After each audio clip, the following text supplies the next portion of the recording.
7 and 8 రెకానింగ్ 2 ఇలాగే ఉన్నాయి. అప్పుడు రెకానింగ్ పార్ట్ 1 యావరేజ్ అనే అనిపించింది. దానికి సీక్వెల్‌గా వచ్చిన ది ఫైనల్ రెకానింగ్ కూడా సేమ్ అంతే. యావరేజ్ 1 పర్లేదనిపించింది అంతే. First half dull and bore కొట్టింది. బట్ సెకండ్ హాఫ్ అయితే బావుంది. వీళ్ళెంత ఫైనల్ అని పెట్టుకొనొచ్చినా గానీ, ఫాల్‌ఔట్, గోస్ట్ ప్రోటోకాల్, రోగ్ నేషన్ దరిదాపుల్లో కూడా వెళ్ళలేకపోయారు. అవి ఇచ్చిన కిక్ ఎక్కడ? ఈ రెకానింగ్ ఎక్కడ? ఎందుకో తెలీదు గానీ, యాక్షన్ తగ్గించేసి, అనవసరపు మాటలు ఎక్కువ నింపేశారు ఈ లాస్ట్ 2 ఫిల్మ్స్‌లో. ఎంటిటీ గురించి, కీ గురించి ఆల్రెడీ చెప్పేశారు.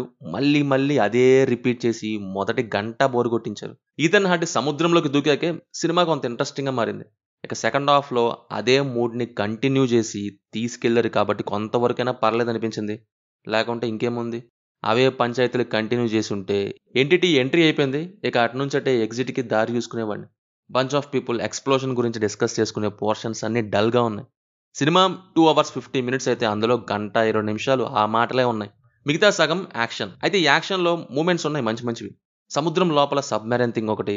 చివర్లోని ఆ బైప్లేన్ ఎయిర్ క్రాఫ్ట్ పోర్షన్స్. ఇవి ఒక గంట అలా ఉంటాయి. ఇదంతా బాగా నచ్చాయి. సినిమాలో ఈ 2 పోర్షన్స్ రన్ టైమ్ అయిన ఆ గంట చాలా ఎక్సైట్‌మెంట్ ఇచ్చింది. ఒకటి సముద్రంలో కింద, ఇంకోటి ఆకాశంలో పైన. క్లియర్‌గా చెప్పాలంటే నీళ్ళ లోపల, గాల్లో పైన బావున్నాయి. కానీ నేల మీద ఉండే సీన్సే అంతగా ఎక్కలేదు. ఫస్ట్ 1 అవర్ లిటరల్లీ పేషెన్స్ టెస్టింగ్‌లా అయింది. లెంతీ అయిపోయి మంచి సీన్స్ ఏం పడక ఎంఐకొచ్చానా లేక ఇంకేదన్నా మూవీకొచ్చానా అనే లాంటి ఫీలింగ్ తెప్పించింది. అండ్ కొన్ని చోట్ల పాత మూవీస్‌లోని characters and callbacks use చేశారు. అవైతే ఆన్ అండ్ ఆఫ్ అయ్యాయి. మరి నెక్స్ట్ పార్ట్ సంగతి ఏంటి నన్ను అడిగితే డెఫినెట్‌లీ ఆపరు. టామ్ క్రూజ్ ప్లేస్‌లో వేరే వాళ్ళని పెట్టి రన్ చేసే అవకాశం ఉంది. ఆ డివైస్ ఆ పర్సన్‌కిచ్చి జూనియర్ హంట్ అని ఏదో ఒకటి చేసి తీసుకెళ్లే ఛాన్సెస్ కనిపిస్తున్నాయి. కావాలనే ఎండింగ్ అలా ఇచ్చారు. మీరేమంటారు? పర్ఫార్మెన్సెస్ వైస్ టామ్ క్రూజ్ ఆ ఏజ్‌లో ఆ స్టంట్స్, ఆ హెవీ టాస్క్ థింగ్స్, ఆయన డెడికేషన్ పీక్స్ అంతే. మిగతా అంతా గుడ్.